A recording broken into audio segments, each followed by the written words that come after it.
The wide array of electronic components requires diverse packaging solutions that meet the protection, manufacturing, automation compatibility, and cost efficiency requirements of those components. There are 7 types of packaging used for electronic components.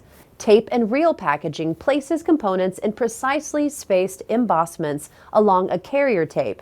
It's used in high-volume manufacturing environments where speed and efficiency are vital. Reels can be cut for prototyping.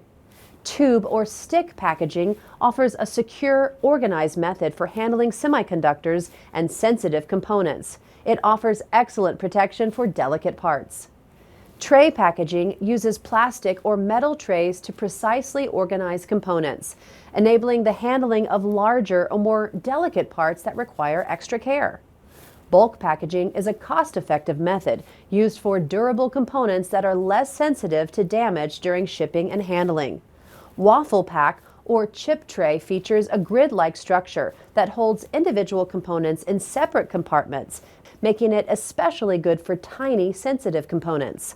Blister pack packaging is widely used for retail packaging and encloses components between a pre-formed plastic blister and a backing card. Clamshell packaging is versatile, protects against physical and electrostatic damage, and is often used for high-value or sensitive components. Each packaging type has a list of considerations for procurement, including manufacturing process, product lifecycle, and more. To learn more about these considerations, read this blog on Mouser's Purchasing Resource Library.